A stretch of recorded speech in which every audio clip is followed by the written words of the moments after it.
कहते हैं सोचल छिद्र मैं करूं अपने जन के काज, ऋणक से पूजो मार दो मैं नरसिंह धर का साज। गरीब कबीर परमात्मा कहते। तो वो जब उनको आंच नहीं लगी, अग्नि उस दुख नहीं दे रही थी, सब शांत होकर बैठ गए उस तपस्या पे। वहां पर पंडित जी भी थे, ऋषि भी थे, उनके सागिर चेले भी थे जिनको वो मूर्ख बनाकर वह भक्ति पर ला रहे थे, वो सारे वहीं जल रहे थे, गुरु भी शिष्य भी। तब परमात्मा वहां खड़े हुए, हाय उनके जाते ही वो जलन बंद होगी। जब जैसे किसी के सिर में दर्द है, पेट में दर्द है, कितना प्यारा आदमी दौरा बैठा है और बोलने जी नहीं करे, नहीं दिल करेगा। जब वह पीड़ा खत्म हो जाएगी फिर कुशल मंगल पूछेगा, प्यार से बोलेगा। इसी प्रकार जब परमात्मा ने उनका वो संकट खत्म कर दिया, आंच की जलन बंद कर दी, सारे बैठ के आराम से और उस अग्नि में बात कर रहे हैं बैठे बैठे। परमात्मा उनको सुन, उनने पूछा कि हे भगवान, हम कौन से पाप का दंड भोग रहे? क्योंकि ब्राह्मणों को इतना ज्ञान तो हो ही जाता है, कर्म का ही दुख, कर्म से ही सुख होता है। तो परमात्मा ने बताया कि ये कर्म तुमका यहाँ का नहीं है, ये तो तुमने ऊपर करा था सतलोक में, वहां तुमने गलती की थी, मुझसे भगवान को छोड़कर तुम शैतान के साथ आ गए। यहाँ पर या तो यही करेगा तुम्हारे साथ ही। कोई जीव सुखी है, ये फूले फिरे, कोई मंत्री बन गया, प्रधानमंत्री बन गया। परमात्मा कहते सारी पृथ्वी का भी राजा बन जा। चक्रवर्ती राजा बोला करते थे, उसको चकवे राजा बोलते थे, चकवे। तो परमेश्वर ने बताया कि जो पूरी उदय अस्तवित राज चले थे, ऐसी जन ठुकराई और चुन कृषि स्वर कल्प करी, राज खोज न पाया राई। वो पृथ्वीपति चकवे गए, पूरी पृथ्वी के राजा चक्रवर्ती, उनको संत भाषा में चकवा कहते हैं, चकवे राजा, जिसका पूरी पृथ्वी पर शासन हो। पृथ्वीपति चकवे गए, जिनके चक्र चलंत, रावण श्री खे कौन गण, ऐसे गए अनंत। फिर क्या बताया कि चकवे हो गए चूहा। वो जो चक्रवर्ती राजा थे फिर बाद में चूहे बन गए मृत्यु के बाद, और फिर उड़े बिल खुद पंजों से बिल खोद कर रह रहा हो प्राणी, चाट ले उस चक्रवर्ती राजा की उस पोस्ट को। तो यहां परमात्मा ज्ञान दे रहे थे कि तुमने जो गलती की थी वहां पर सतलोक में, इस शैतान के साथ आगे तुम यहां नीचे जाकर तो फूल जाते हो, किसी की नहीं सुनते हो। फिर परमात्मा ने सारी सृष्टि रचना सुनाई, तुम ऐसे मर रहे हो, अब कौन है तुम्हारे साथ? वो माया जोड़ कर रखा है, तो लड़ने बेटे बाप के मरते ही अंतिम संस्कार कराना और बांटने लग जाएंगे, यो मेरा यो मेरा यो मेरा। कोई शराब पी कर खो रहा है, कोई किसी तरह बर्बाद कर रहा है। तो उसने बताया कि तुम जो जोड़ का आए थे वो देखो, वो तो गया, तुम्हारे पास है नहीं। अब तुम्हारे पास क्या है? तुमने भक्ति की, दो लोगों को ठगा, भक्ति गलत करी और इनको ठग के पाप के भागी बने। अब आगे क्या होगा दिखाऊं तुम्हारे को। पंडित जी तू गधा बनेगा, ऋषि जी तू कुत्ता बनेगा। परमात्मा ने बताया है कि सोर नर मुनिजन 33 करोड़ी, ये सभी बंधे काल की डोरी। काल की डोरी माने काल के विधान में ही है ये सारे। सुर देवता, मुनिजन, 88,000 ऋषि, 33 करोड़ देवता, ये सभी काल की डोरी से बंधे हैं, इनकी मुक्ति नहीं है। ये भी ऐसे जन्म मरण के अंदर। तब उस परमात्मा ने सारी कहानी बताई। तो फिर वो रो रहे हैं, वो ब्राह्मण भी और उनके पुजारी, वो यजमान भी साथ से दुखी। वहां पर 1 लाख थोड़े हो क्या, पूरा टोल बैठा था, रिश्तेदार भी वहीं पर, राजा भी वहीं पर। राजा भी मरा हुआ होता, वो कुछ अमर है सारे, वह सब रो रहे हैं। राजा से पूछ रहा परमात्मा, कहाँ गया तेरा वो साजबाज, कहाँ तेरी वो सेना? अब तेरा जूते मारेंगे गेर के यहाँ पर ये यम के दूत दे, वो खड़े सामने, अब ले जाए पकड़ के तुम्हें, इस पर तो हो लो फारेग तुम एक बार। फिर सभी रो रहे हैं, चिल्ला रहे हैं कि परमात्मा हमें बचा दो, हमारे मोक्ष करा दो। परमात्मा बोले कि जब तुम जाए धरो जग नर देहा, जब तुम संसार में जाकर मनुष्य जीवन प्राप्त करो, तब तुम करना मम सत शब्द स्नेहा, तब तुम मेरे इस सच्चे ज्ञान को पर विश्वास करना, प्रेम करना, जो मैं आज बता रहा हूं। फिर मैं वहां नीचे जाके ज्ञान देऊंगा, लेकिन तुम सुनते नहीं हो। तब उन्होंने कहा कि हे भगवान, अब जीव कहे सुनो पुरुष पुराना। अब पता लग गया कि ये वास्तव भगवान ये है पुराण। पुरुष पुराण माने सनातन परमात्मा, पुरुष माने परमात्मा, पुराना माने सबसे आदि का। जीव कहे सुन पुरुष पुराना, देह धर विसरो नहीं ज्ञाना। हम फिर मनुष्य जीवन पाओगे तो ज्ञान न भूलेंगे नहीं। युग काल सबसे पहले यही बुलाता है, या माँ के गर्भ से आते नहीं पता ही नहीं मैं कौन था, कहाँ से आ गया। तो वो काम भी भगवान ना आके करना पड़ता। तू कौन है, कहाँ से आया था, तू यहाँ क्यों दुख पा रहा है, तो यहाँ का वासी नहीं है, तेरा लोक कोई और है जहाँ कभी मृत्यु नहीं, जन्म नहीं होता था, कहीं रोग नहीं था, कोई विषय नहीं था। आज कितना सुंदर परिवार तुम्हारा, कितने बच्चे प्यारे लगते हैं। बिल्कुल सही है। अरे एक मिनट में ना बेटे का पता, ना बेटी का, ना बाप का, कुंबा का कुंबा मर जाता है। फ्लड में लाखों लोग मर जाते हैं। ओए होए होए। पुण्यात्माओं तो परमात्मा ने उसको बताया, कहने लगे जी हम जब आप आओगे हम खूब आपका ज्ञान सुनेंगे, आपकी भक्ति करेंगे। परमात्मा बोले मुझे मालूम है जी तुम भक्ति करोगे, जाओ अब तक तुम मजबूरी में तो सब कहते हैं दुख में सुमरण सब करें, सुख में करे ना कोई, जय सुख में सुमरण करे तो ये दुख का ही गुण होए। सुख में सुमरण किया नहीं और दुख में करते याद, कह कबीरता दास की फिर कौन सुने फरियाद। अब आप चिंतित ना होना कि अब दुख में हम आए हैं कभी हमारी फरियाद ना सुने ना। ये तो उस समय की बात थी जब तक ये ज्ञान भगवान ने प्रचार और यह जड़ी ना दी थी, तब तक कोई बेशक पुकार करें जाओ, जिसका पूर्व संस्कार नहीं है उसको कुछ नहीं मिलना, और कुछ मिलना है तो पूर्व संस्कार से ही मिलना था। अब आपको पूर्व संस्कार तो आपका सुरक्षित है ही, लेकिन आगे जो भक्ति बता दी इससे आपकी रक्षा होगी, आपकी पुकार भी सुनी जाएगी, आपके संकट भी दूर होंगे, आपका रोग भी दूर होगा, आपका मोक्ष भी होगा। ये तो नए सिरे चार्जर हो गए।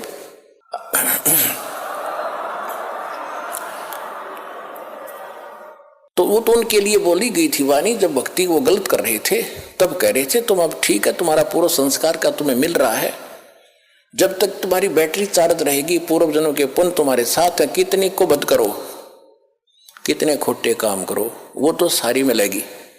लेकिन आगे फिर जब आपत्ति शुरू होगी तब रोगे भगवान को, फिर नहीं सुनेगा तुम्हारी। उनको कहा कि जैसे अब मालिक को तो पता ही था इनकी ब्रेन मैटी तो हो ही रही है, अब जो सुख में लगे हैं वो तो सुखी चल ही रहे हैं ना, तो उनको भी दुख आने थे, क्योंकि या तो दोनों भोगने होते, पुण्य और पाप भी। दास देख रहा है सन 1994 से 93 से नाम दे रहा है और 20 वर्ष हो गए पूरे होने को जा रहे, तो उससे लेकर आज तक जिनने नाम ले रखा है जो ठीक मर्यादा में चले हैं, कोई आपत्ति नहीं, उनको पता भी नहीं दुख की चीजों से। और यहाँ आप देख रहे हो 90% नए आ रहे हैं जो हाहाकार मची है, हाहाकार सब क्या दुखी, कोई कैंसर है, किसी का कुछ है। हमारी आत्मा भी रोती है बैठकर, बाद में याद करते हैं परमात्मा आपके बच्चों का क्या हाल हो गया, आप पर दया करोगे दाता, इनकी बुद्धि भी आप ही बदल सकते हो। ये तो रंग रखिए, रंग में काल ने मेरे एजेंट छोड़ रखे कि आपका एक दास ये ज्ञान बताने वाला और लाखों करोड़ों की संख्या में इनको बहकाने वाले, आप पर दया बख्शोगे तभी यह बात शरह चढ़ेगी हमारे जीव की बस के लिए। क्योंकि भगवान जब दया बख्शेंगे जब आप सच्चे दिल से यो मान लोगे Kabir is God, nothing else, और कोई मदद कर भी नहीं सकता।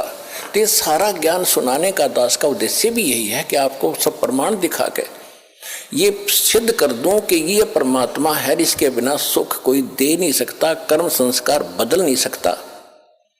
और ये अब आपको मिल गया, इसका विधि मिल गई, ये दास ने जो विधि बता दी ये भगवान मिल गया आपने। जैसे पानी प्राप्त करना है, पानी प्राप्त करने के लिए हैंडपंप लगाने की विधि बता दी, हैंडपंप सफल कर लिया तो पानी मिल गया, राम मिल गया आपको, यहीं पर राम मिल गया। और वहां सतलोक में जाओगे तो वहां तो परमात्मा है ही सब कुछ आपका। ये काल का लोक है, इसे बाहर निकाल कर आपको सुख होगा। यहाँ सुख तो ये अस्थायी है, यहाँ सुख भी दे देंगे, राजा बना दिया फिर गधा बन जाएगा। परमात्मा ऐसी गलती ना करें आपको, ऐसा नहीं देंगे। अब भगत हो गए तो अपने हिसाब से तुम्हें यहाँ से निकालने के तरीके अपनाओगा। यहाँ की जो आवश्यक सुविधाएं वो अवश्य देगा, दयालु है।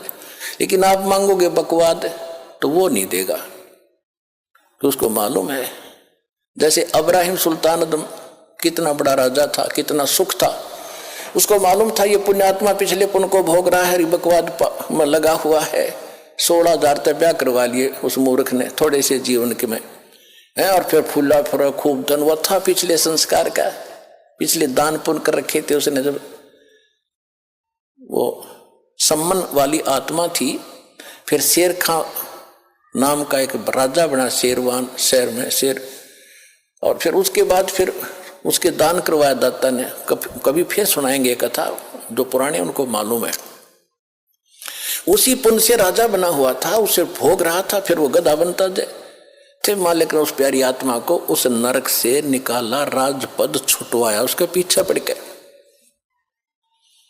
और जब उसने ज्ञान हुआ तब उसका समझ में आया सचमुच मैं तो गधा था, कति बेगार कर रहा था। फिर परमात्मा ने कह भी दिया था कि जा अब्राहिम, अब ज्ञान तुझे होगा तो राज कर ले। हाथ जोड़ लिए दाता, अब उस नरक में ना जा, भेजो। अब तो पता लग गया, मजदूरी कर लूंगा, लकड़ी तोड़ के बेच के गुजारा कर लूंगा। दाता तेरा आपका साथ रहे, मेरे मोक्ष चाहिए मुझे, अब कुछ नहीं चाहिए। और हम मांगे भगवान से ये दे दे, ये दे दे, वो दे दे, मांगने की जरूरत नहीं। आने के बाद या तो आपने मांगने की जरूरत नहीं, बालक नहीं, आप उसके बच्चे हो। आज आप उसके बच्चे होगे, बेटा बेटी होगे। जिस दिन आपने यहाँ नाम ले लिया, 2 प्रकार के बच्चे होते हैं। एक तो शरीर से, उसको बिंद के कहते हैं, और एक नाद के, नाद जो वचन शब्द के। तो आज आप इस दास के माध्यम से वचन के बेटा बेटी होगे, मेरे बेटा बेटी होगे, तो भगवान के बेटा बेटी हो। थारा दादा हो गया ना, समझो वो के दूर है। और परमात्मा कहते हैं एक लेवा एक देवा दूतम, कोई किसी का पिता नहीं पुत्रम। जैसे सुखदेव ऋषि को ज्ञान था और व्यास जी के घर उसका जन्म हुआ, उसकी पत्नी के गर्भ से 12 वर्ष में तो मां के गर्भ से बाहर आया था। अब देखो पुण्यात्माओं, ज्ञान हो गया, ज्ञान तो करा देते हैं सभी, भाई भगवान की भक्ति करो नहीं तो ये हो जाए। अब ज्ञान हो गया, समाधान नहीं तो खा का वो ज्ञान। अब सुखदेव ऋषि को गर्भ से ही पता था कि बाहर जाते ही मैं अचेत हो जाते हैं, और ब्रह्मा विष्णु महेश से निकल रहे रजोगुण ब्रह्मा सतगुण विष्णु तमोगुण शिव, ये गुण ये हमें अचेत करते हैं, फिर हम भूल जाते हैं उद्देश्य को। अब मुझे याद है कि मनुष्य जीवन केवल परमात्मा पाने के लिए मिला है। बाहर जाकर परिवार मोह में फंस जाते हैं, भगवान भूल जाते हैं। इसलिए माँ के गर्भ से निकलते ही 12 वर्ष के शरीर एकदम बाहर आते, 12 वर्ष का शरीर। पहले तगड़ी तगड़ी माताएं भी तगड़ी तगड़ी होती थी, और नाल को अपने कंधे पर डालकर उठकर चल पड़ा। वेद व्यास जी ने कहा कि बेटा 12 वर्ष इंतजार की, तेरी पुत्र होगा। ऋषियों को पता लग जाता है बेटा है कि बेटी, उनकी दिव्यदृष्टि काम करती थी। पहले ये तो कोई था ही नहीं, लड़का ना हो लड़की ना हो, कोई हो मालिक थे, ये डिस्टर्बेंस नहीं थी जो अब शुरू कर रखी है अनजानपने में। तो सुखदेव ऋषि ने कहा था कि एक लेवा एक देवा दूतम, और कोई किसी का पिता नहीं पुत्रम। ऋण संबंध जुड़ा एक ठाठा, अंत में सब 12 बाटा। कि पिताजी ना जाने कितनी बार तू मेरा बाप और मैं तेरा बेटा हो लिया, ना जाने कितनी बार मैं तेरा बाप और तू मेरा बेटा हो लिया। ये पूरी चिट्ठी मेरे पास है, और इब क्या गलती करूं नहीं, मैं शक्ल भी ना देखूं तेरी बाप, मेरी मोह हो जाएगा आपके अंदर। यूं कहकर पिछले संस्कार से सिद्धि से उड़कर चला गया। पिछला बैटरी चार्ज थी। अब उसको ज्ञान भी था, राजा जनक गुरु भी बना लिया, और फिर भी मोक्ष नहीं, क्योंकि राजा जनक कोई ज्ञान नहीं था कि जितना ज्ञान था बता दिया। विष्णु का पुजारी था, विष्णु लोक में वो चला गया राजा जनक, विष्णु लोक में सुखदेव चला गया। अब राजा जनक को परमात्मा उस समय भी मिले थे, लेकिन जब घने ठाठ से थे, वो समय नहीं था जो दास आपको यहां लाना चाहता है कि ये समय था मोक्ष का। अब राजा जनक जो थे, पहले सतयुग में राजा अम्बरीश थे, वो विष्णु पुजारी थे। और ये दुर्वासा जैसे ऋषि तोब थे, बड़ी सिद्धि वाले थे, सब उस तो डरते थे। अम्बरीश ऋषि ऐसे साधक थे, शील संतोष के थे, पिछले जन्म के संस्कारी थे। दुर्वासा की सिद्धि ने भी काम नहीं किया उसके ऊपर, आप पे फेल हो गया, बल्कि राजा अम्बरीश के पैर पकड़कर जान बचवाई थी उस दुर्वासा ऋषि। और वही ऋषि अगले जन्म में फिर राजा जनक हुआ, और वही राजा जनक फिर चला गया स्वर्ग में। रास्ते में काल कैसे चोरी करता है, कैसे ठगता है आपको। पुण्यात्माओं, एक एक प्रश्न को ध्यान से रखना, प्रत्येक में एक न्यारा न्यारा गुड़ रहस्य निकलेगा।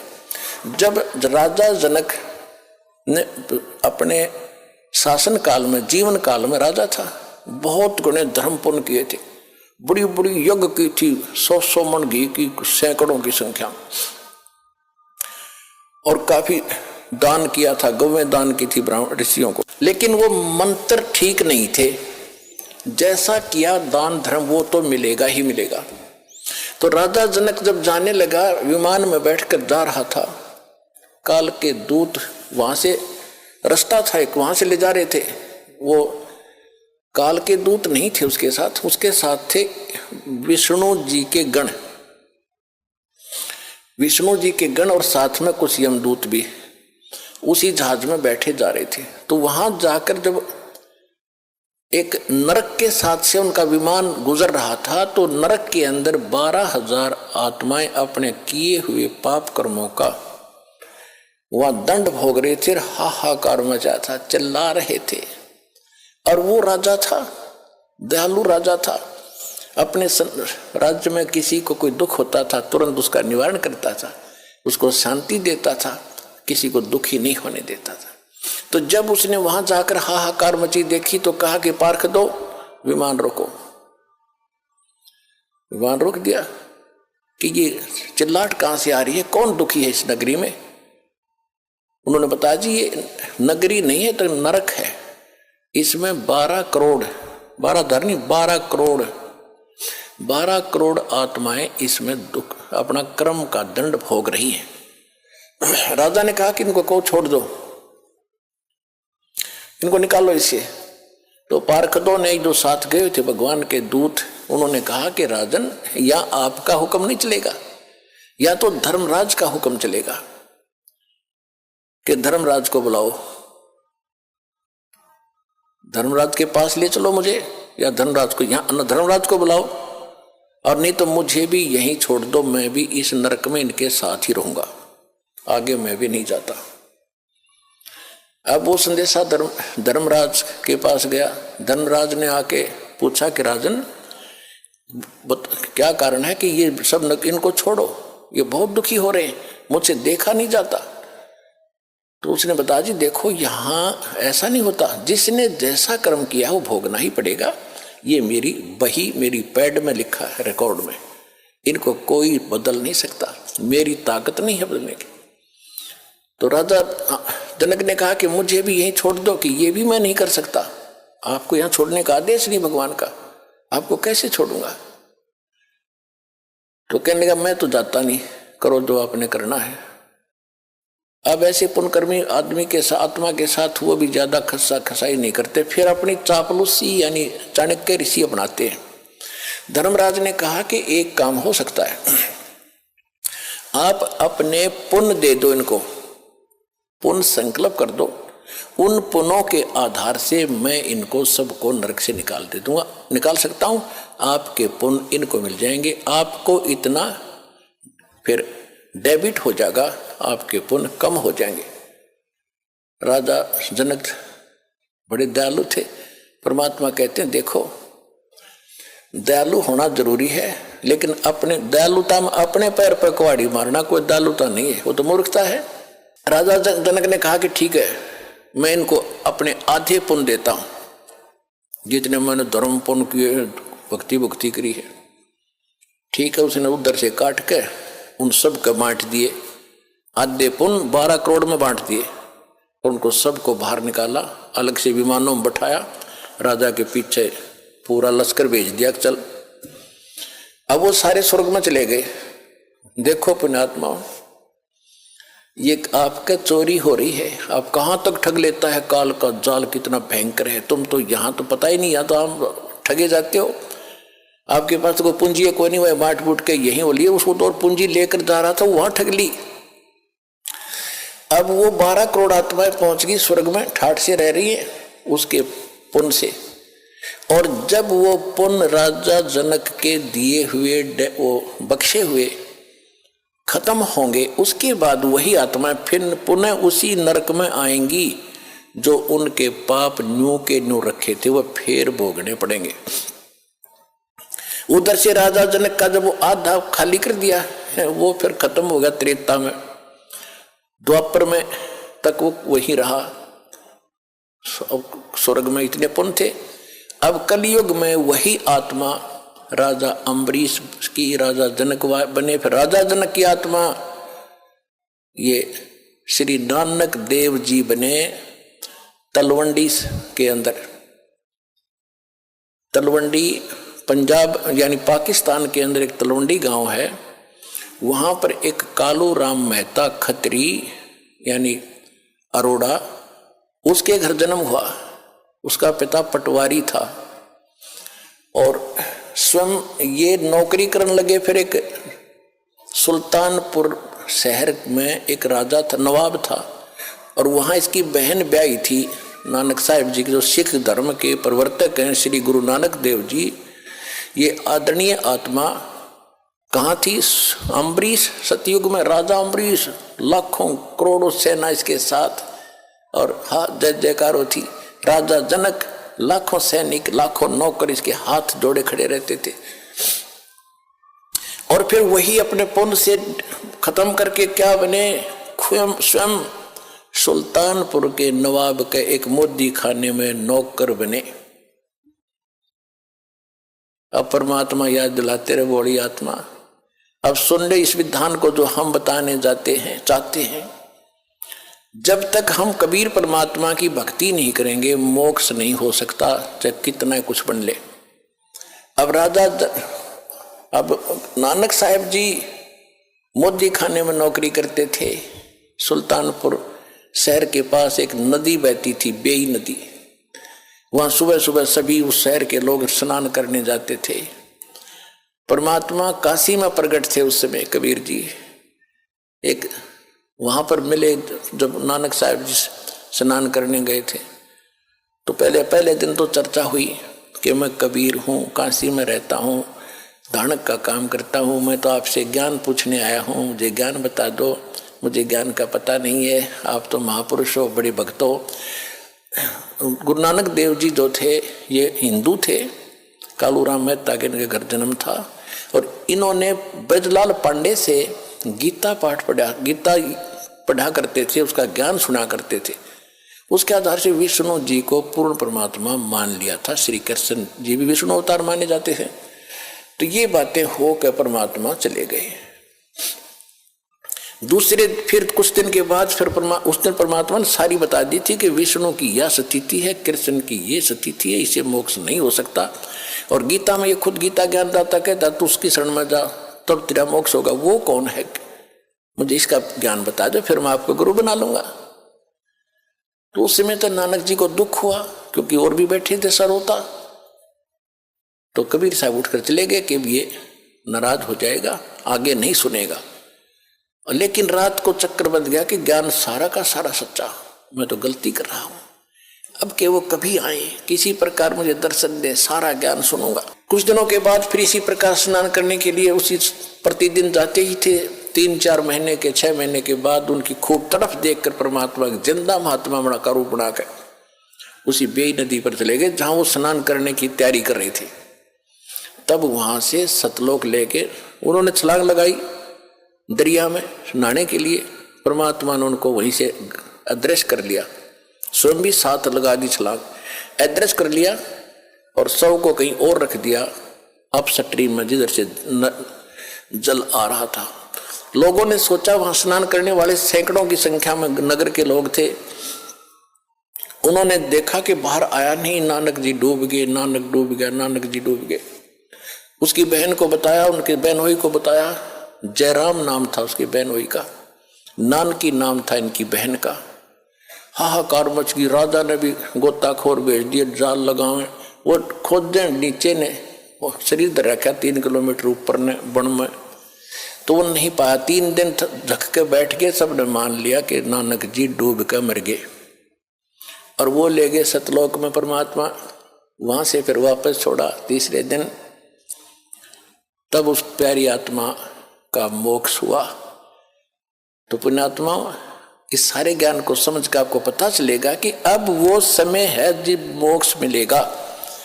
और जब तक हम कबीर साहब की शरण में नहीं आएंगे, इसको नहीं पहचानेंगे, मुक्ति नहीं हो सकती। चाहे कितना शर पटक लो, ऋषियों ने कितना समय बिता दिया जंगलों में, हो शरीर कितना कष्ट दिया, सुख के पंजर हो गए, भगवान नहीं मिला। फिर सिद्धियों से खेलने लगे, सिद्धि मिल गई हठ योग करने से। फिर इस मैया अपने एक दूसरे को प्रभु पाक गए। ये सिद्धि तो एक आने के नहीं हमने, ये सिद्धि आपकी भक्ति में खूब आवेंगी। जो दास आपको मंत्र बता रहा, इनका प्रयोग नहीं करना, नहीं तुम्हें नाश का कारण बन जाएंगे। इन सिद्धि माने इस ताकत से हम सतलोक जाएंगे, नहीं तो यही पंचर हो जाएगा फिर ये। तो अब क्या है, उसी प्रसंग पर आते हैं। वहां सबको समझा रहे थे भगवान, सारी कहानी बताई और कहा कि तुम जाओ, जिनको तुम भगवान मानते हो वो तुम्हें खा रहा है, जिसको तुम निराकार कहते हो वो साकार है, ये सामने आ रहा है। जब उन सभी जीवों ने देखा कि ये सामने, ये है वो तुम्हारा निराकार का ज्योति निरंजन, ज्योत स्वरूपी अलख निरंजन, और ये है वो ब्रह्म जिसको तुम ब्रह्म कहते हो। ब्राह्मणों, ये है तुम्हारा ब्रह्म, और तुम्हारी अक्ल मारी जा रही है।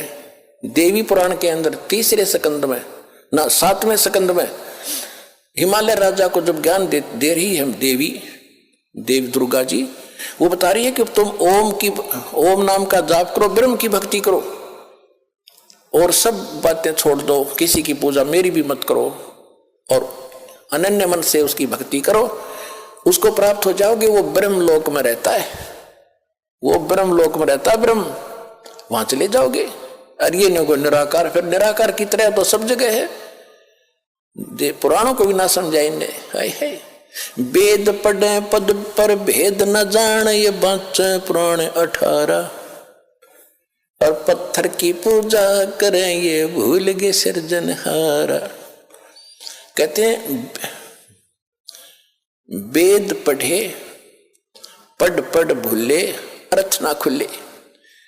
वेद पढ़े अर्थ ना, पढ़ भूले, पढ़ तलिया लेकिन अर्थ ना खुले। इसलिए ब्राह्मण मोक्ष प्राप्ति नहीं कर सके। फिर क्या बताया, गुरु बिन वेद पढ़े जो प्राणी, समझुन सौर रहे अज्ञानी। गुरु बिन काहु न पाया ज्ञाना, जो थोथा बूछड़े मूड किसाना। अब जैसे सरसों का जोड़ा होता है भूस, या ये धान निकालते हैं उसकी प्राण भूस होता है, और कोई मूर्ख उस प्राण में ठाठा पटकन लग रहा हो, और कोई इसको कहे क्या कर रहा है कि धान निकाल रहा हूं धान इसमें थोथे भूस में माथा मार रहा है। तो जब तक सतगुरु नहीं मिलेगा तो ये अन्य साधनाएं हैं, थोथा भूस कुटना, तो इससे कुछ लाभ नहीं होना, कितना प्रयत्न कर लो। वो तो धान गेहूं नो के नो धान हो, जब मारे पटक गल पड़े, ढेर लाग जाए थोड़ी देर में। तो वो सतगुरु आज ये दास है उस परमात्मा का भेजा इस कलयुग में, ये याद रख लियो। ये दास इसलिए बार बार रिवाइज कर रहा है कि अपनी महिमा हमने आपको बतानी पड़ी। परमात्मा खुद आए थे, हम ही अलख अल्लाह हैं, कुतुब गोस और पीर, गरीबदास खालिक दनी हवरा नाम कबीर। ए स्वामी सृष्टा में सृष्टि हमारे तीर, दास गरीब अधर बसों में अवगत सत कबीर। पर ना समझ में आई, जब स्वामी रामानंद जी को परमात्मा ऊपर ले गए, सारी स्थिति दिखाई, जब छोड़ा, जब मान गए कि दो ठोर है, एक तू भया एक से दो, और गरीबदास हम कारणे आए हो जग मगजो। बोलत रामानंद जी सुनो कबीर करतार, गरीबदास सब रूप में तुम ही बोलनहार। जब भगवान बता रहे थे सबको, कोई नहीं माना, वो भी रामानंद ने इसलिए मारना पड़ा कि आंखों देख आया।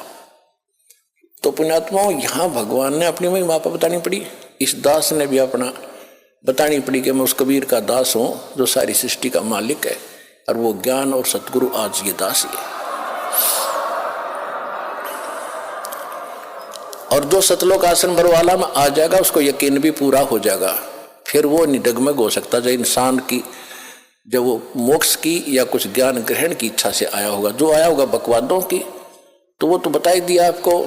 कहते हैं कोट वर्ष करो संगत संतों की, पत्थर का जल में क्या भीजे, चंदन बन में रंग ला दे एक बांस बिटम्बी ना सीजे।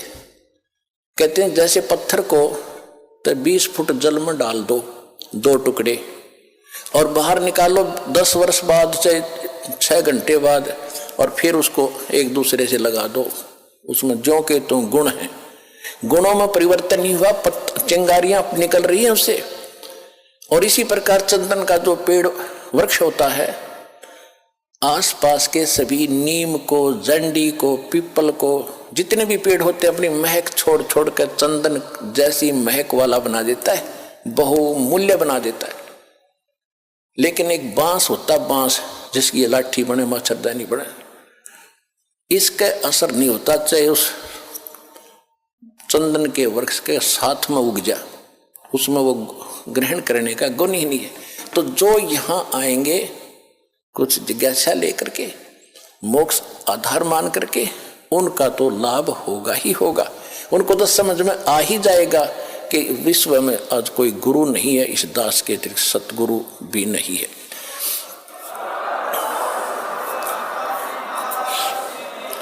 और जो आए होंगे उस पत्थर जैसे, बांस जैसे व्यक्ति हैं, उनका असर होना ही नहीं।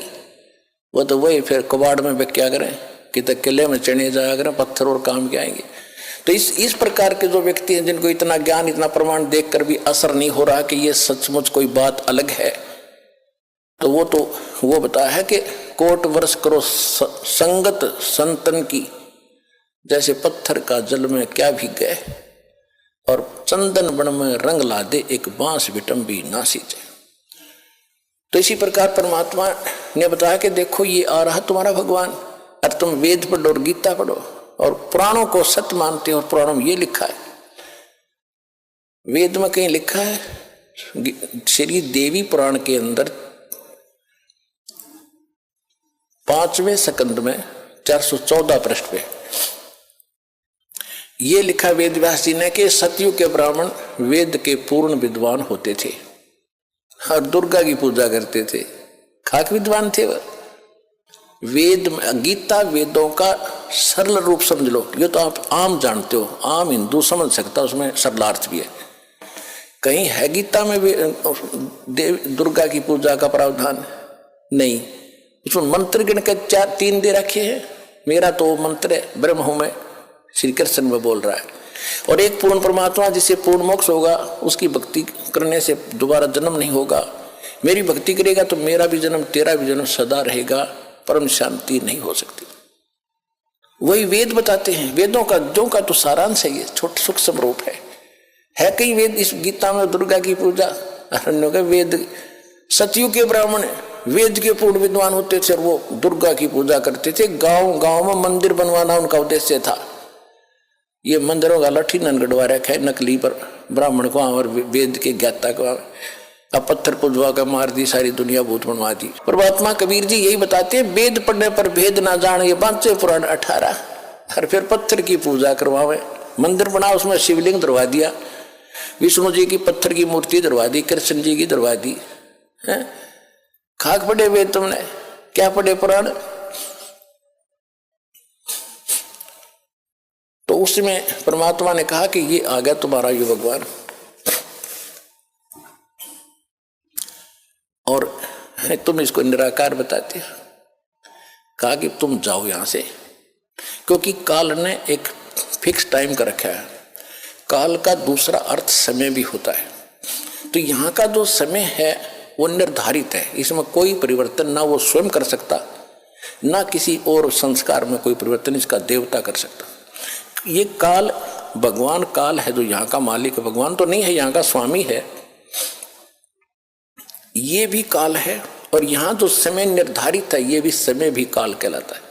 ये दोनों के दोनों परमात्मा के कबीर साहब के अधीन है, उसके हुक्म के से चलते हैं। तो वो जो काल ने समय फिक्स कर रखा था कि इतने समय में ये तपतशिला पर भुनकर सभी प्राणी अपना गंध इसमें छोड़कर अपने आप उड़ जाते हो, वहां से निकाल दिया, एकदम जंप आता है, जो भी खाली होता जाता है उसको ऐसे फेंक देते हैं। तो एक दिन में सारे पहुंच जाते हैं। फिर वो धर्मराज के पास लाइन लग जाती है, वहां जाकर फिर उनको संस्कार वश अलग अलग, जहां जिसका जैसा, कोई स्वर्ग में जाओ, चाहे गधा बनो, चाहे कुत्ता बनो, चाहे राजा बनो, जाओ। वो क्रम फिर शुरू हो गया। तो वो जब तक नहीं, वो चला था इसलिए कि उस समय पूरा हो गया, वो जा चुके होंगे। परमात्मा ने कहा कि वो देखो दूर से आ रहा है और तुम उसको देखो, वो है तुम्हारा भगवान, अब तुम जाओ। तब परमात्मा ने उनको वहां से भेजा। फिर वो काल ने निकट आकर देखा कि ये आदमी कौन खड़ा है, मेरे इस स्थान पर तो कोई आ ही नहीं सकता। 21वां ब्रह्मांड जो दास ने आपको बता रखा है, 21वें ब्रह्मांड में भी एक ऐसा गुप्त स्थान है जहां तपतशिला है। आप सृष्टि रचना के अंदर वो मैप देखोगे, चित्र देखोगे, उनमें समझ में आएगी। जो हमें दास कई बार सत्संग में भी सुनाता है, पुस्तकों में बच्चों ने, भक्तों ने लिखा हुआ है उसको। तो वहां कोई नहीं जा सकता उसके अतिरिक्त। तो वहां उसने देखा दूसरा आदमी कौन आ गया। फिर ध्यान से देखे तो जोगजीत खड़ा है। उसको ये मालूम था कि जोगजीत भाई मेरा पिता का पूरा आज्ञाकारी है, पूरा कृपा पात्र है। पिता माने सतपुरुष कबीर साहब का। और ये वैसे नहीं आया होगा, या तो कोई संदेशा लेकर आया है, मुझे कोई और सजा सुनाओगे, मेरे से कोई गलती तो रोज कर रही हो, या बकवाद देकर रखी इसने। फिर भी हिम्मत सी करके पूछा और कहा कि क्योंकि जब इसको ने सतलोक में गलती की थी ज्योति निरंजन ने, काल ने, तो जोगजीत रूप में आकर ही परमात्मा ने उसको 21 ब्रह्मांड समेत और दुर्गा समेत, और दुर्गा के अंदर सभी आत्मा परमात्मा ने फीड कर दी थी, भर दी थी, जिन्होंने इसके साथ आने की स्वीकृति दी थी। तो इसने वहां दुर्गा के साथ बद व्यवहार करना चाहा, इसकी बेइज्जती करनी चाहिए थी, या उसके मुंह में समा गई पेट में मुख के माध्यम से। तब परमात्मा ने आके इस काल के पेट से निकाली, और दोनों ही दंडित अपराधी हो ही रहे थे, हम भी हुआ, दुर्गा भी, काल भी। तो काल जो अपराधी बन गया कि उसने वहां गलत कर दी। ऐसे पवित्र स्थान में एक देवी लड़की के साथ बद व्यवहार करे, फिर उसको वहां से 21 ब्रह्मांड समेत भेज दिया, निकल जाए से। उस समय इसने हाथ जोड़े जोगजीत रूप में कि माफ कर दे, मेरे से गलती होगी और मुझे यहीं रख लो, पिताजी से प्रार्थना कर दो। तो बोला भी प्रार्थना मैंने कर ली, आप जाइए यहाँ से। जबरदस्ती 21 ब्रह्मांड समेत इसको यहाँ 16 शंख कोस की दूरी पर भेज दिया। एक कोस में 3 किलोमीटर होते लगभग। 48 शंख, नील पद्म शंख, इतने किलोमीटर दूर ये 21 ब्रह्मांड आगे। उसके बाद इसने अपनी मनमानी शुरू कर दी कि मेरा कौन के बिगाड़ेगा। तो जब वो जोगजीत रूप में परमात्मा इसके लोक में आ गए, तो इसने वो प्रतिशोध लेना चाहा जो उसने वहां से निकाला था जोगजीत रूप में। और उस समय भगवान जोगजीत रूप में खड़े थे। तो काल ने कहा कि जोगजीत तू यहां क्यों आया, यहां क्यों आया, और पुरुष वचन हो तो मुझे सुनाओ। तुम यहां क्यों आयो, और कोई पुरुष की आज्ञा है, परमात्मा का कोई वचन है मेरे लिए, आदेश संदेश है, तो मुझे सुनाओ।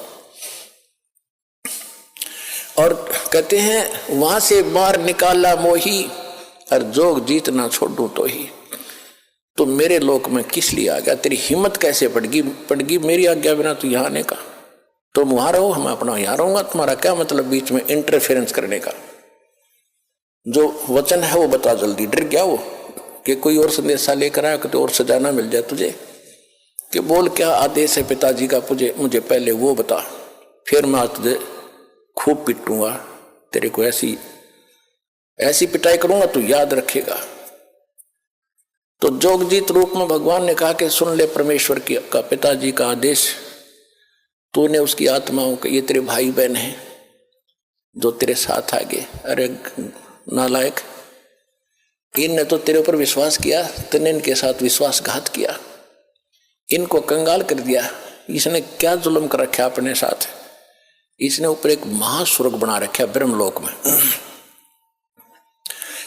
और उस महास्वर्ग के अंदर इसने अलग से नकली लोक बना रखे, सतलोक, अलखलोक, अगमलोक, अकैलोक। जो ये राधा स्वामी वाले जो करते हैं ना, ये ढोल पीटे हैं, ये तो इस नकली लोक की भी इन पूरा ज्ञान को ना काल के लोक में झूठा बना रखा है। नो की नो नकल ऊपर की दुर्गा से करवा ली इसने। तो परमात्मा ने कहा कि तुमने इनकी क्या हालत कर रखी है। परमात्मा ने कहा कि तू, ये तेरे भाई बहन है सारे, और निकम्मे तेरे पर विश्वास करके आ गए तेरे साथ, तो ऐसा जुल्म, तो इसने क्या कर रखा है, वहां ठगता है आपको। आज आपको ये बताया जा रहा है कि आपको कैसे लूटा जा रहा है, कैसे आप ही भिखारी बन गए। पहले जब वहां से आए सतलोक से, तो आप पुण्यों से भरपूर थे, आप एक बहुत साहूकार के बेटे थे। पहले राजा लोग जो होते थे, उनकी बेटे और बेटियां जो धनी राजा होते थे, सोने के हार, सोने की जूतियां, सोने के, यहाँ तक जैसे आपने राजस्थान में देखे होंगे अभी तक पहनती माताएं चांदी के पहनते, वो सोने के होते थे, और कपड़े सुंदर, उनमें भी हीरे मोती जोहरा जड़े होते थे। और वो ऐसे हम वहां थे, भक्ति से परिपूर्ण सेठ थे, सारी सुविधाएं प्राप्त थी। अब हम आगे उन सारे आभूषणों समेत, यानी सारी भक्ति समेत इसका साथ भाग गए। जैसे एक अमीर सेठ की लड़की उन्हीं के एक नौकर के साथ भाग गई, हमारे साथ वो बनी हुई है। अब ये उस भागने से पहले उनके जो चल रहा था विचार विमर्श, उनका पता माँ बाप को लग गया। बेटी को समझाया, बेटा यो बालक, और ये तो एक नौकर है, और तू कहाँ की किसकी बेटी है, कुछ आँख खोली, अच्छी बात नहीं, तुझे बहुत दुख हो जाएगा। माँ ने भी समझाया, बेटी बड़ा कैर टूट जाएगा, हम तो शादी कर नहीं सकते, तू इसके साथ जाएगी तो बहुत दुख पाएगी। समझा दिया, हाँ माँ को नहीं जाऊंगी, नहीं जाऊंगी, ऊपर से तैसे करगी, और पीछे से सारा आभूषण लेकर भागी। अब वो तो शराबी को अभी बकवादी आदमी जाकर अपना रहने लगे कि चाहे वो दो सारा वो लेगी थी धन, पहले तो वो खर्च करवाया, शराब पीवे, उन्हें पीटे छेते, वह जान जो गिरी ना वापस।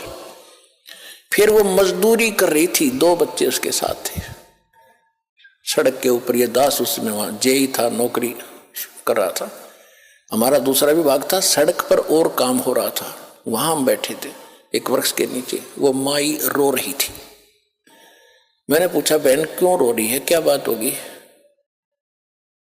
उसने फिर अपना सारा दुख बताया कि मैं एक बहुत बड़े सेठ की, साहूकार की बेटी थी, और जो मेरा पति है ये वहां नौकर था, और मेरे माँ ने बहुत समझाया मुझे, मेरा अकल नहीं आई, मैं इसके बाद तम आकर इसके सारा धन लेकर भाग गई।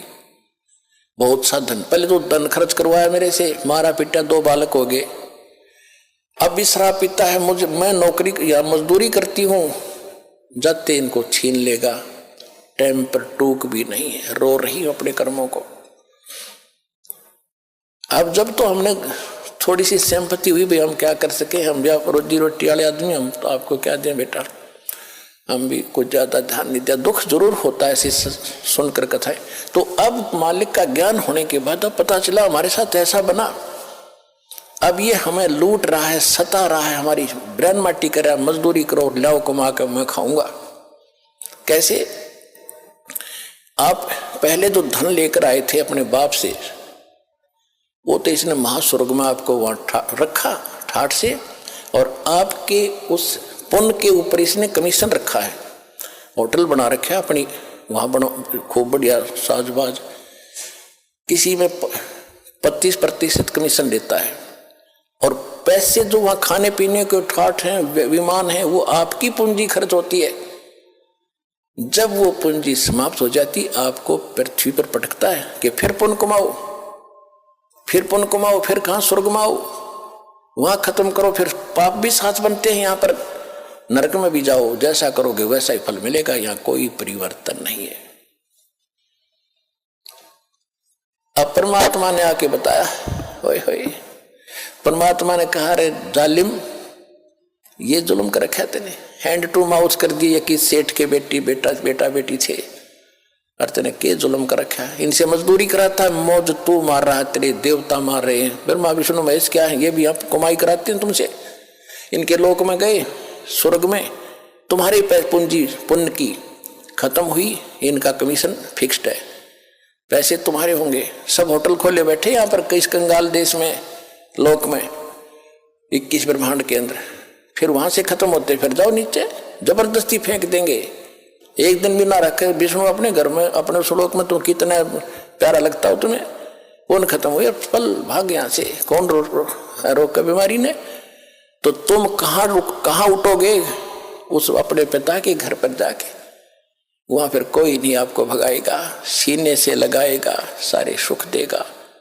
उस सतलोक चलो।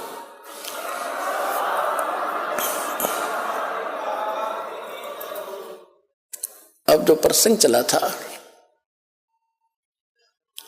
कि आप जी ठगे जा रहे हो, आप पूर्व जन्म के जो कमाइयां थी, परमात्मा कैसी दया करते हैं, जैसे प्रत्येक युग में आते हैं, सन 1398 संवत 1455 और पूर्णमासी ज्येष्ठ मास की पूर्णमासी को भगवान ऐसे प्रकट हुए थे, कमल के फूल पर शिशु रूप धारण करके काशी बनारस में लहर तारा तालाब में, वहां से एक नीरू नीमा उनको उठाकर ले गए, मुसलमान दुल्हा निसंतान थे, वहां उनकी परवरिश हुई, और कुंवारी गाय से उनकी परवरिश, दूध से उनकी परवरिश की लीला होती है, लीला ऐसी हुई। ऋग्वेद मंडल नंबर 9 सूक्त 1 मंत्र 9 में यही प्रमाण है, और 8 और 9 में 2 श्लोकों में, मंत्रों में 8 में ये कहा कि परमात्मा 3 प्रकार का शरीर धारण करके आपकी केयर टेक करता है, आपको देखभाल करता है। इसी प्रकार ऋग्वेद मंडल नंबर 9 सूक्त 67 के मंत्र 26 में भी यही प्रमाण है कि हे परमात्मा, आपका 3 प्रकार का शुद्ध शरीर है, उसी को धारण करके आप हमें संभालते रहते हो।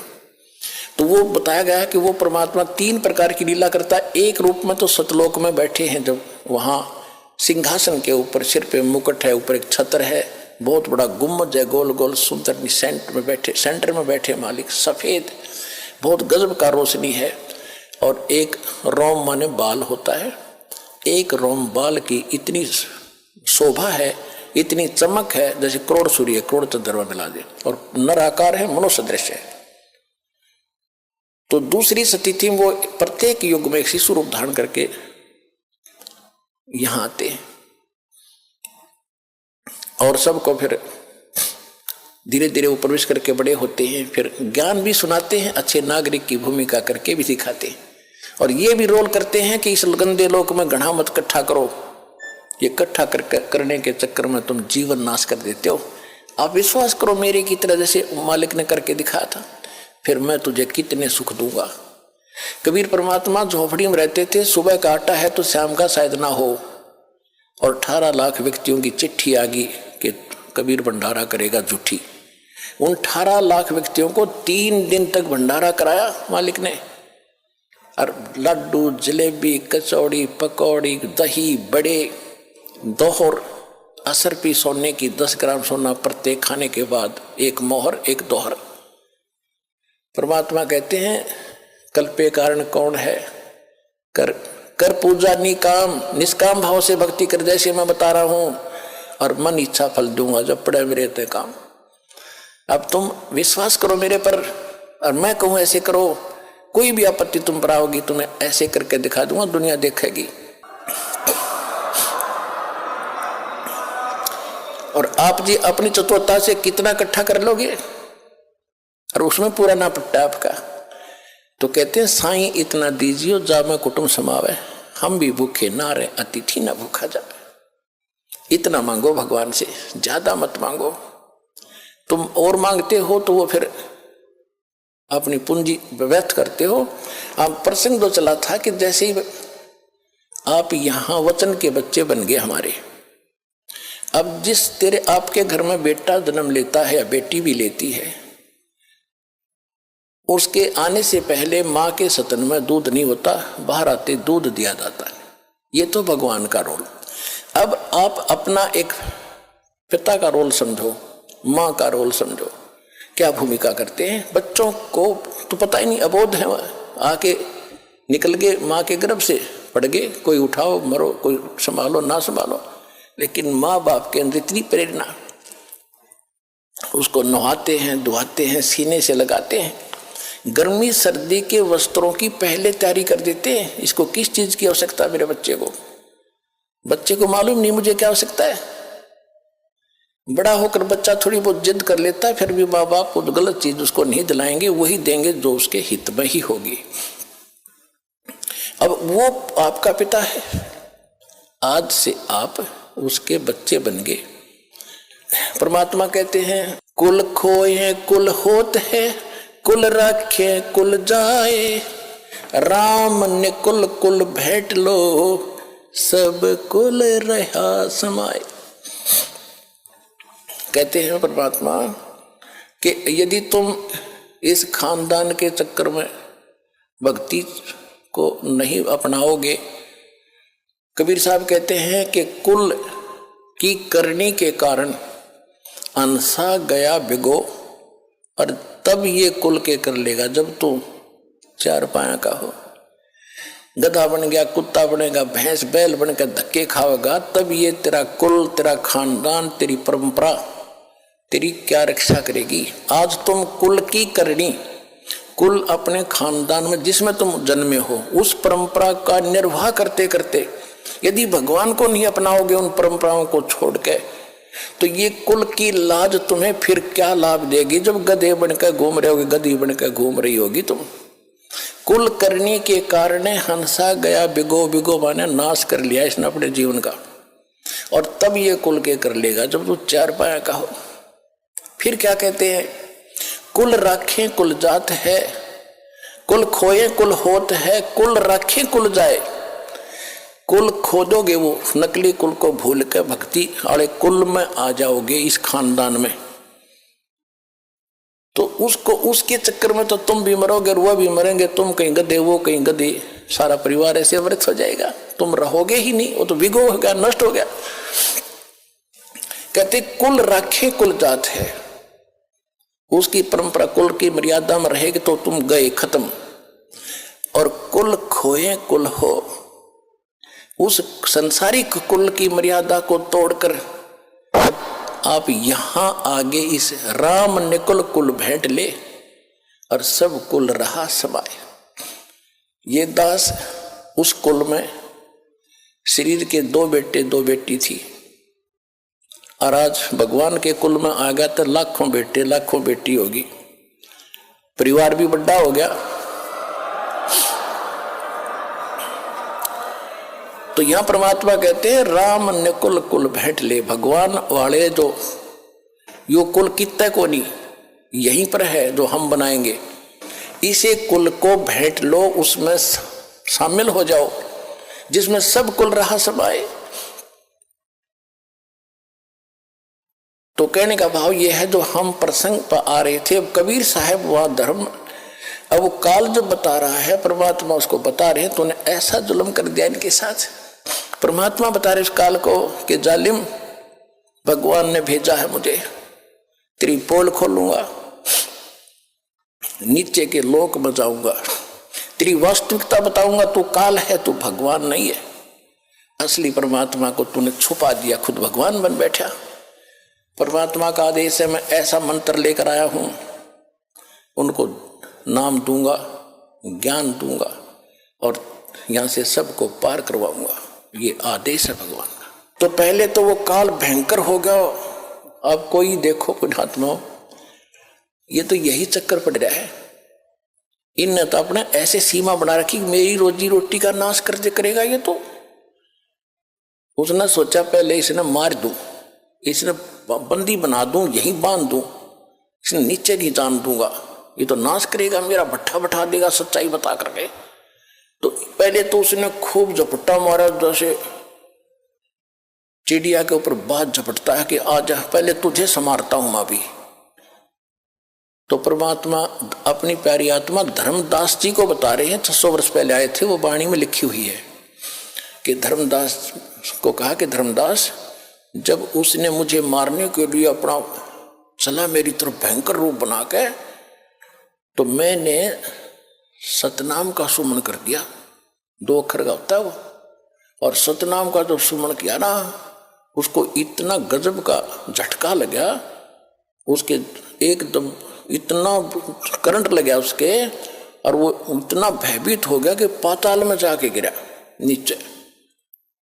अब मैंने तो उसको ठीक करना था, फिर नीचे गया मैं उसके साथ साथ। जोगजीत ने कहा कि मेरे पास ऐसा मंत्र है कि तजाले इतना छोड़ दूंगा नहीं, 21 ब्रह्मांड तक, बाहर तेरी सीमा नहीं, चल वहीं ऊपर, यहाँ और कोई सुनेगा तेरी सारी बकवादों को। ऊपर फिर लाए वहीं, फिर कांपन लग गया, चरणों में गिर गया। कहते ऐसे तड़फ रहा, पड़ा पड़ा जैसे पक्षी की पंख कट जाती है, उड़ नहीं सकता। घिसड़ के जब देखा इसने ताकत में तो तेरी बात पड़े नहीं, तो चापलूसी यहाँ की सबकी यही आदत है। अपनी ताकत से लेता पहले काम, जब नहीं बसाते तो पैर पकड़ लेता है, फिर कोई छल करके उसको पटकनी देना चाहता है तो नीचे घिसड़ के पैर पकड़ दिए। परमात्मा के जोगजीत रूप में मालिक खड़े थे। या तो शक्ति को सलाम है, अब वो भगवान दिखा था जिसने सा झटका दे दिया, जान भी गई होती इसकी। अब तो भगवान दिखाई दे रहा था, जोगजीत भाई नहीं। तो फिर उसने जो पैर पकड़ कर रोए, बुरा हाल कराया, हे भगवान मैं तो आपको बड़ा भाई हो, मैं तो बालक हूँ, छोटे तो उत्पात करते हैं, बड़े अक्षमा ही किया करते हैं, आप मेरे बड़े भाई, मैं आपका छोटा भाई, अक्षमा करो तात। परमात्मा बोले कर दिया अक्षमा, बोलो क्या चाहता है। कि नहीं, वचनबद्ध होकर मेरी बात सुना, मेरी कुछ या कमियां है वो पूरी कर दो, आप तो भगवान की ताकत लेकर आए हो, ब्रह्म पिता की। परमात्मा बोले बता दे, मैं वैसे ही कर दूंगा। बोला नहीं, वचनबद्ध हो जाओ। अब हो गया वचनबद्ध। परमात्मा पता था कि मांगेगा भिखारी, एक जीव संज्ञा का व्यक्ति क्या मांग सकता भगवान से, इतनी अकल कहाँ हमारे अंदर। कहने लगा जी ऐसे कर, वचनबद्ध हो गया, खड़ा हो गया। फिर कहने लगा जी क्या करोगे, नीचे ऐसे करना, देखो मुझे श्राप लगा हुआ है और 1 लाख जीव मुझे खाने पड़ते हैं, अगर आप अभी ले गए सबको तो मैं भूखा मर जाऊंगा, कुछ दया करो मेरे पे, एक कृपा करना, 3 युगों में जीव थोड़े ले जाना, और 4था युग जब कलयुग आवे तो कितने ले जाना, मैं आपसे प्रतिज्ञा करता हूं। अपरात्मा हम ये विज्ञानी पक्के हैं, अनजान व्यक्तियों को भगवान ने पता था तो क्यों इसको ये आदेश 3 युगों का क्यों दे दिया वरदान, तभी हमें क्यों नहीं पार कर गए। इसे तुम भले होते तो वहीं साथे को नहीं वहीं न पड़े रहते। पता है भगवान ने कि सतयुग त्रेता द्वापर में ये दुखी नहीं होंगे, इनकी पूंजी साथ होती है, कुछ बची हुई पूंजी, जैसे वहां स्वर्ग में खत्म किया फिर बच गई वह नीचे कुछ परसेंटेज छोड़ ले दे के भेजता है पुण्यों की और पापों की। तो सतयुग में वो जन्म होते हैं जिन्हें घने पुण्य होते हैं, त्रेता में उसे थोड़े से कम, फिर वो भी सुखी होते हैं। द्वापर में भी दुखी नहीं होते, फल फ्रूट भरे रहते हैं, वृक्षों जंगलों में लोग समय व्यतीत किया करते थे अधिकतर। मालिक को मालूम था कि त्रेता तक इनकी सारी बैटरी डाउन हो लेगी, और पहले सतयुग में ये पूजा करते थे ब्रह्म की, लाभ देता था कबीर भगवान, इनकी पूर्व की पूंजी थे, ये उस पर फिट हो गए। फिर इसी प्रकार राम का जन्म हो गया, फिर द्वापर वाले राम ने पूजन लगे, द्वापर में लास्ट में कृष्ण का जन्म हुआ, फिर कृष्ण ने पूजन लगे, और पूजा करते रहे भगवान की दया से, भगवान भी आते रहे, भगवान की प्रेरणा करते रहे। अब वो जब भी आते थे प्रथम नाम देते थे, उससे चार्ज कर जाते थे। पता था पार तो भी होंगे नहीं, लेकिन इनको मनुष्य जन्म मिलता रहेगा, इस भक्ति से इनके परमात्मा के चमत्कार होते रहेंगे, आस्था इनकी बनी रहेगी। तो सतयुग त्रेता द्वापर तक परमात्मा ने घने व्यक्ति पार नहीं किए, को घना इधर से मिले स्पेशल दिखा के लाए, फिर उससे की बात बनी, बाकी अन्य ने नहीं माना। अब आप भक्ति भी कर रहे हो, आप देवता भी पूजा करते, सारा कुछ करती थी आत्माएं, और आज क्या विराट दुर्गति हो रही है, हम देख रहा दास। अब कहाँ गई वो भक्ति, कहाँ गई वो राधा स्वामी वाले पंथ अब रो रो कहते हैं वो लोग, कहते 30 साल खो दिए, 40 साल डलेट होके आया हूँ, सब कुछ लुट गया, बीमारी 20 लग गई, बेटा मर गया, फैक्ट्री लुट गई, और तू आप लुट गए उसका तो पता है को नहीं, ये तो फैक्ट्री रो रहे हो तुम लुट गए, सारा जीवन खो दिया तुमने, भट्ठा बैठा दिया, अब करो फिर दोबारा चार्जर देंगे और थोड़े दिन में फिर धनी हो जाओगे। डटे रहना, इस मार्ग पर विश्वास करके लगे रहना, देखना कुछ ही दिनों में क्या रंग ला देगा भगवान।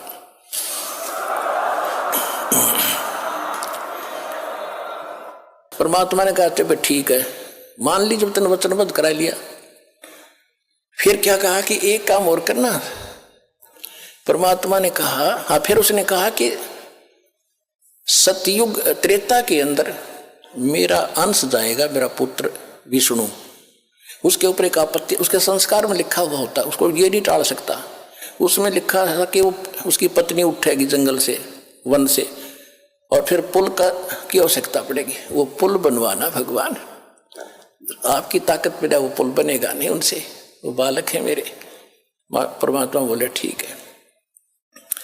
फिर द्वापर युग में उसने पता करा कि मेरा वो श्री कृष्ण जो है मेरा पुत्र जाएगा विष्णु, और वो फिर एक राजा इंद्रदमन राजा को दर्शन देकर समुद्र के किनारे एक मंदिर बनवाओगा जगन्नाथ मंदिर नाम से।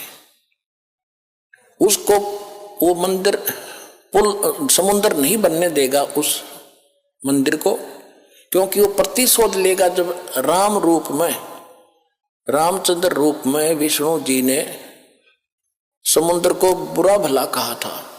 कैसे कहा था कि जब पुल बनाने की आवश्यकता पड़ी, सीता जी का पता लग गया कि रावण के 9 लखे भाग में है, मान नहीं रहा है, युद्ध के करके ही ली जा सकती है। युद्ध करने के लिए सेना पार करनी थी, पुल बनाना अनिवार्य था। 3 दिन तक श्री रामचंद्र जी इतिहास में, उनकी रामायण में, समुद्र में खड़ा रहा घुटनों पानी में और याचना करता रहा कि जल्दी, हे सागर राज, मुझ पर आपत्ति आई है, मुझे रास्ता दे दो, मुझे विधि बताओ, आपके अंदर से मैं पार हूं, कुछ ऐसा तरीका दे मुझे पार होने का, पार करो मुझे। तो समुद्र नहीं मानना, टस से मच नहीं हुआ। तो उसने कहा था लक्ष्मण मेरा अग्नि बाण लिखा निकाल, ये लातों के भूत बातों से नहीं मानती, ढीठ व्यक्ति है राम, ये ढीठ है ये देव, क्योंकि समुद्र जल अलग है, जल का देव अलग है, वो आप नहीं देख सकते, वो सूक्ष्म दृष्टि से दिखता है। तो उस राम ने कहा कि रावण के साथ रहकर इसमें अभिमान हो गया, योग भलाई नहीं चाहता किसी का, गरीब का मददगार नहीं रहा। पहले ऋषि लोग समुद्र पर चल पड़ते थे अब सिद्धि से, और राम दौड़तवा सिद्धि भी ना थी, लेकिन जब नो देखा ना कि तुझे फूकेगा, तब समुद्र सामने प्रकट हुआ था विप्र रूप धारण करके वो देवता।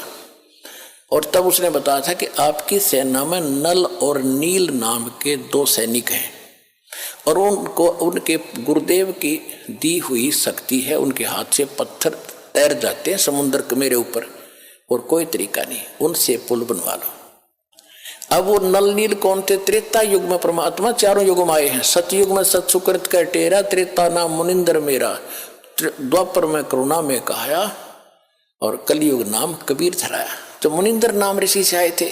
नल और नील मेंटली डिस्टर्ब थे, बुरा हाल था, 3 ताप से पीड़ित थे, सब जगह धक्के खा लिए थे, किसी ऋषि से ठीक नहीं हुए थे।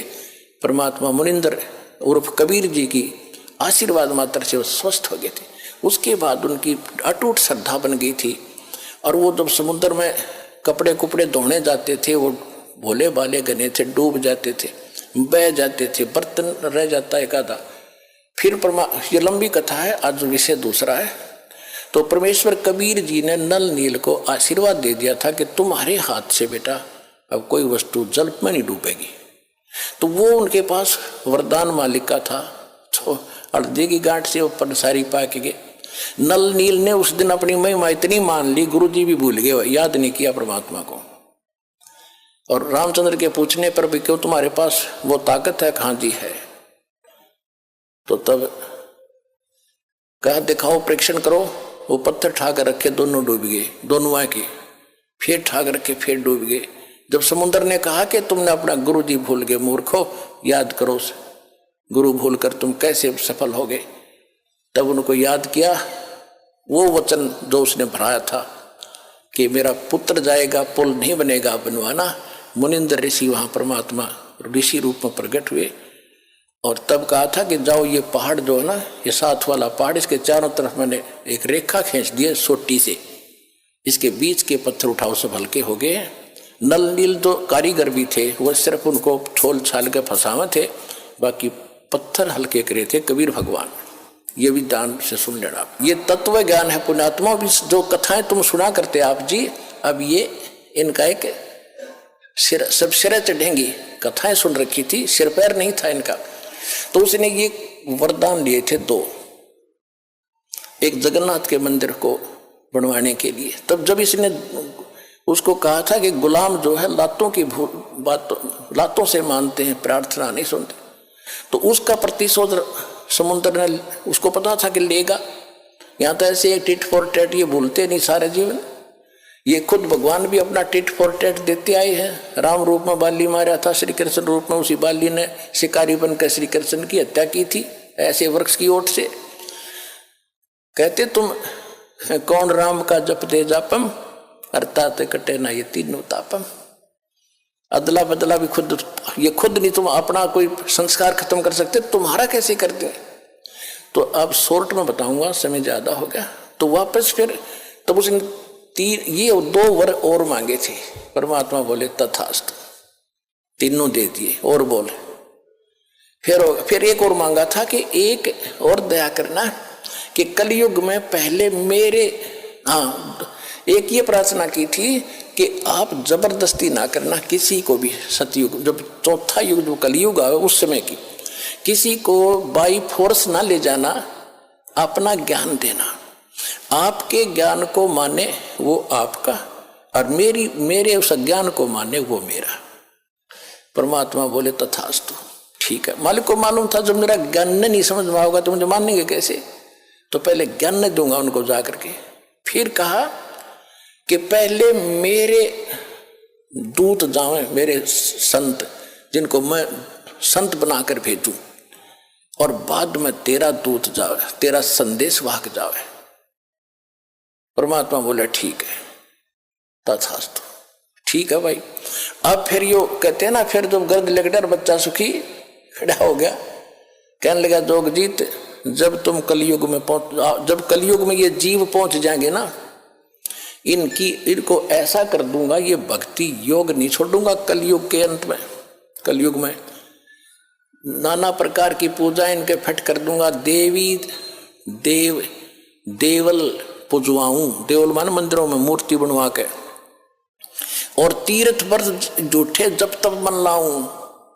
अर जाइयो जोग जीत संसारा, जीव न माने कहा तुम्हारा। जीव तुम्हारा कहा ना माने, हमारी ओर हो बाद बखाने। तुम्हारे विरोध हो जाएंगे, मेरे वकील बन जाएंगे, वाद विवाद करेंगे।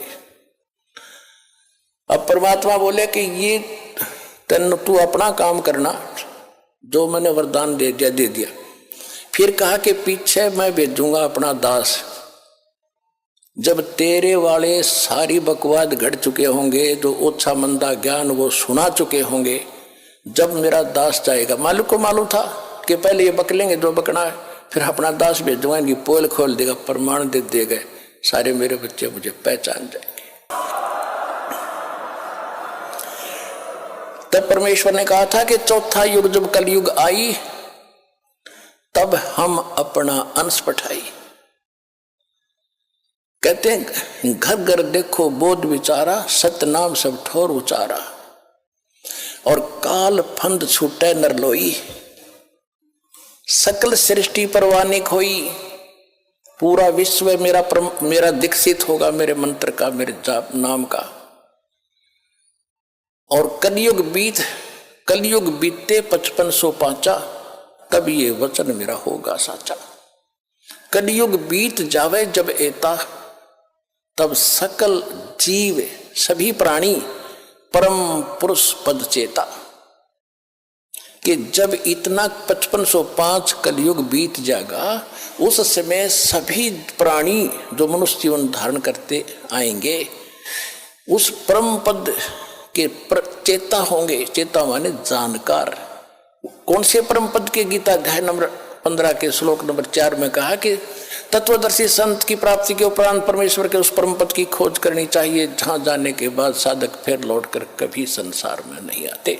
गीता अध्याय नंबर 18 के श्लोक नंबर 62 में कहा कि अर्जुन तू सर्वभाव से उस परमेश्वर की शरण में जा, उसकी कृपा से तू परम शांति को और सनातन परम धाम को प्राप्त होगा। तो परमात्मा ने कहा था कि उस समय मैं अपना दास भेजूंगा, पहले तेरे चले जाएंगे और पीछे अंश फिर हमारा आएगा। और घर घर देखो बोध विचारा, बोध माने ज्ञान, मेरे ज्ञान की घर घर में चर्चा होगी। आप देख रहे हो कहीं पर चिप चल रही है, मेमोरी कार्ड से ज्ञान चल रहा है, और कहीं अपने इंटरनेट से देख रहे हैं, कोई डीवीडी प्लेयर से सुन रहा है और सुना रहा है। अब ये कैसे फैल रहा है परमात्मा का वो ज्ञान, जो इस समय 5505 कलयुग बीतने के बाद शुरू होना था। कलयुग 5505 सन 1997 में बीता। उसके बाद से ये सारा प्रचार आपके सामने है। 1997 में इस दास को परमात्मा ने आज्ञा दे दी थी, बेटा खोल दे पिटारे को, भंडारा खोल दे, समय आ गया है, सारा प्रचार कर दे।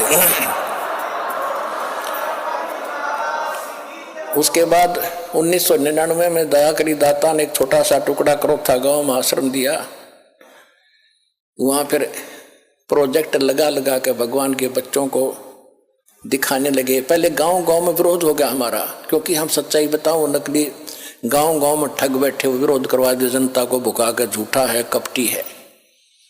लेकिन भगवान का वचन था इसलिए फल गया। अब शिक्षा पर बात आई थी। पहले हमारे पूर्वज शिक्षित नहीं थे, इसलिए भगवान को पहचाना नहीं। आज आपको शिक्षा का विष खिलाना पड़ा दाता ने कि एक बार ये शिक्षित हो जा, बुराई करेंगे ज्ञान से फिर सेट कर लूंगा इन्हें। लेकिन जब तक ये ज्ञान नहीं समझेंगे मुझे जानेंगे कैसे? ज्ञान होगा फिर विद्या हमारे, हम अनुरूप प्रयोग करेंगे। अब हम गलत प्रयोग कर रहे हैं। तो इसलिए आपको शिक्षित किया है। इसने कैसा जुल्म कर रखा है। आप जब इस ज्ञान से परिचित होकर फिर सामान्य जीवन जीवोगे, तब पता चलेगा कौन सी आग में जल रहे थे और कैसे परमात्मा ने शीतल जल छिड़क दिया इस तत्व ज्ञान का और सत्य नाम और सार नाम का। तब तुम्हारा कल्याण होगा, सारा संसार भगवान की भक्ति करेगा।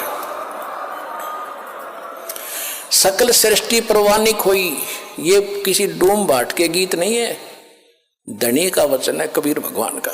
ये सफल होगा और आपके सामने दिख भी रहा है। देखो कैसे छोटे छोटे बच्चे ये जो आपके घर आ रहे हैं, ये आम आत्माएं नहीं है, ये विशेष आत्माएं भगवान ने भेज रखी तुम्हारे घर में। इनको तो पता ही नहीं रामकृष्ण कौन होगा, ये सीधे भगवान के रंग में रंगे रंगाए होंगे। इनमें तो असमंजस हो ही नहीं सकता। और फिर इनके तो संस्कार इतने गजब के बनेंगे, भगवान हाजिर रहेगा, प्रत्येक इनकी सब दुख दूर करेगा। ये तो आप पर सुखी होंगे, इनकी टेंशन करने की जरूरत नहीं तुमने। लेकिन डर रहो, द्वार धनी के पड़ा रहे, धक्के धनी के खावे, 100 काल जग जोल ही पर द्वार छोड़ नहीं जा। हम बाटों में बट गए, कोई हिंदू बन गया, कोई सिख बन गया, कोई ईसाई बन गया, कोई मुसलमान बन गया। हम तो हम इंसान हैं, हमने इंसान ही बनना पड़ेगा दोबारा। इंसान बनने के बाद फिर देवता बनाना है। इंसान से काम नहीं चलेगा। जैसे ये डेरा सच्चा सौदा वाले करा कितनी फीस लगा ली, गुरमीत सिंह, राम रहीम इंसा, एक आधा और लिख लिया कि मैं रह रहा हूं तो फिर बन जाएगा इंसान। तेरा गजब हुई। मानुष से देवता बनाना है, इंसान से तो देवता बनाएंगे हम। हो इंसान ने बना, इंसान तो भगवान ने बनाए रखे थे, बीच में विकार आ गए, वो विकार भी नहीं छूट रहे तुम्हारी। तो अब यहां देखो आकर के, अब दास को पता चला कि जैसे तुम वहां गए थे चंडीगढ़, वहां के लोग पूछ रहे थे कि कहां से आई है, कि हरियाणा से। हरियाणा के लोग बीड़ी नहीं पी रहे, हद है भाई। तो कितनी अच्छी छवि हुई हमारी। किसके शिष्य हैं? ये संत रामपाल के चेले हैं, कबीर भगवान के बच्चे हैं।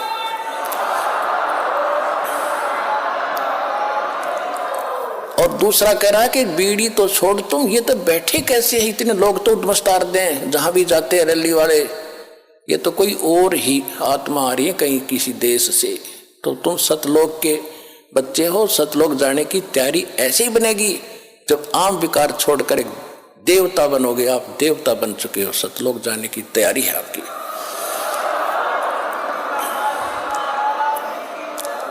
तो पुण्यात्माओं, जो दास कहे उस पर विचार करना। और कहते हैं तन मन धन सब तेरा, और तेरा तुझको अर्पण क्या लग गया मेरा। ये तो कहने की, करना पड़ेगा। अब कबीर साहब कहते हैं तन मन धन सब मेरा, और मेरा मुझको देगा जब कलजा पटेगा तेरा। तो अब ऊपर ऊपर से तो कह रहा जी तन मन धन सब तेरा, और जब मेरा मुझे देने का समय आता जब पीछे नटता है। अब ऐसे नहीं, जो कहा वो करके देखो।